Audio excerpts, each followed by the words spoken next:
स्वागत है आपका एक नई वीडियो में। रिसेंटली कंक्लूड हुए G20 समिट के इनविटेशन लेटर्स पे इंडिया की जगह भारत लिखा हुआ था, जिससे एक डिबेट शुरू हो गई कि पीएम मोदी इंडिया का नाम चेंज करके भारत करने वाले हैं।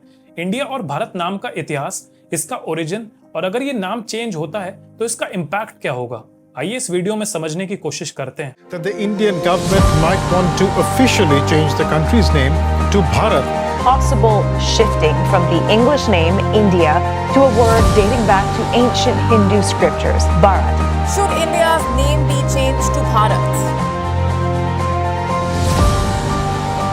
सबसे पहले हम इंडिया शब्द के ओरिजिन पे जाएं तो ये वर्ड एंशिएंट इंडिया की रिवर इंदस से डिराइव हुआ था, जो रिवर हिस्टोरिकली एक बहुत इंपॉर्टेंट रोल प्ले करती है उन सभी सेटलमेंट्स के लिए जो इस रिवर के आसपास रहा करती थी। अब इसमें हम स्पेशली बात कर रहे हैं इंदस वैली सिविलाइजेशन की।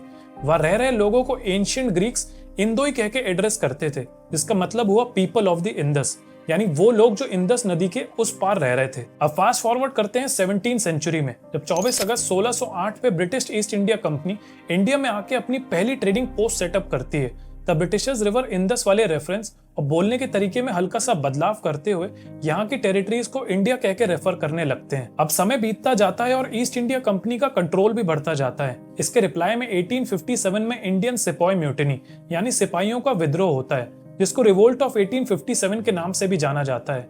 अब इसको ब्रिटेन में बैठी क्वीन विक्टोरिया देख रही होती हैं कि ईस्ट इंडिया कंपनी का लोगों पे अत्याचार कुछ ज्यादा ही बढ़ गया है, इतना कि लोग बगावत पे उतर आए हैं। तो वो 1858 में ईस्ट इंडिया कंपनी को इंडिया से हटने का आदेश देते हुए इंडिया का कंट्रोल क्राउन यानी खुद के हाथ में ले लेती हैं और 1876 में क्वीन को एम्प्रेस ऑफ इंडिया का दर्जा दे दिया जाता है, जहां इंडिया शब्द नॉर्मल कम्युनिकेशन से लेके लॉज, डॉक्यूमेंट्स, यहाँ तक कि इंटरनेशनल कॉन्टेक्स्ट में यूज होते हुए ऑफिशियल नाम बन जाता है। अब ये ईस्ट इंडिया कंपनी और ब्रिटिश रूल वाला टॉपिक मैंने कॉन्टेक्स्ट समझाने को शॉर्ट में बताया, वरना ये अपने आप में इतना बड़ा है कि इस पे अलग वीडियो बन जाए। अगर आप इस पे अलग वीडियो चाहते हैं तो कमेंट में बताइएगा।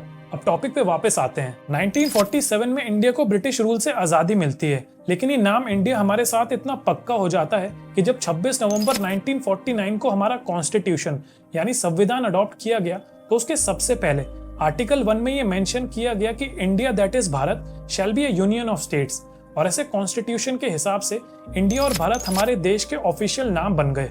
अगर नाम चेंज किया भी गया तो अब ये चीज तो क्लियर है कि हम कोई अलग नाम नहीं अडॉप्ट कर रहे हैं, लेकिन हाँ, इस चेंज से काफी चीजें इंपैक्ट होंगी, वो हम वीडियो में आगे डिस्कस करेंगे।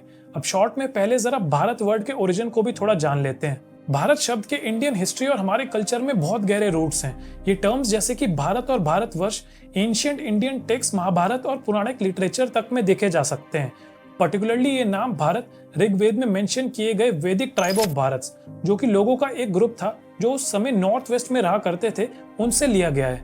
अब ये नेम चेंज की डिबेट शुरू हुई जब 9 और 10 को दिल्ली में हुए G20 समिट के dinner invites president of India की जगह प्रेसिडेंट ऑफ भारत के नाम से भेजे गए और फिर प्ले कार्ड्स यानी नेम बोर्ड्स पे भी इंडिया की जगह भारत लिखा दिखा। और हम कोई पहले देश नहीं होंगे जिसका नाम चेंज कर दिया गया हो। जिसको अब आप श्रीलंका के नाम से जानते हो, वो 1972 तक सेलोन के नाम से जाना जाता था। अब इस नाम के पीछे भी कुछ हमारे वाला ही हाल था। कॉलोनियल राज में रखा गया नाम, जिसको चेंज करके एक स्वदेशी पहचान वाला नाम श्रीलंका रख दिया गया, और वहीं 1989 में बर्मा को चेंज करके म्यांमार कर दिया गया था। ऐसी कई कंट्रीज है जिनका नाम पहले कुछ और था और अब कुछ और है। अब आते हैं, अगर नाम को चेंज करा गया तो इसका फाइनेंशियल इंपैक्ट क्या होगा।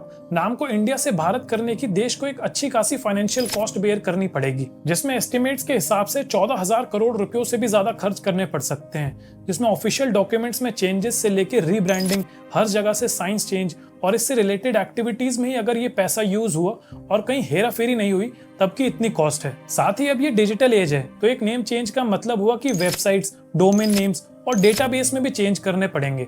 अब ये नेम चेंज दिखता जितना आसान है, इसके पीछे का प्रोसेस उतना ही कॉम्प्लेक्स होता है, क्योंकि इंडिया वर्ड की पहचान ग्लोबली चेंज करनी पड़ेगी।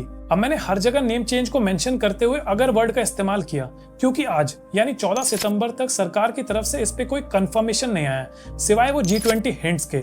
लेकिन ऐसा बोला जा रहा है कि 18 से 22 सितंबर के बीच पार्लियामेंट के स्पेशल सेशन के दौरान पीएम मोदी इस नेम चेंज को लेकर एक रेजोल्यूशन पास करेंगे। अगर ये नेम चेंज नहीं भी होता है तो मैं आशा करता हूं कि आपको इस वीडियो से इंडिया नाम की हिस्ट्री और इसके साथ कुछ नई चीजों के बारे में भी जानने को मिला होगा। अब कुछ लोग इस नेम चेंज को अंग्रेजों के दिए हुए नाम से छुटकारा बोल रहे हैं, तो वहीं कुछ लोग इसको हिंदू नेशनलिस्ट गवर्नमेंट का एजेंडा बताते हुए देश की आइडेंटिटी को अपने हिसाब से चेंज करना बोल रहे हैं।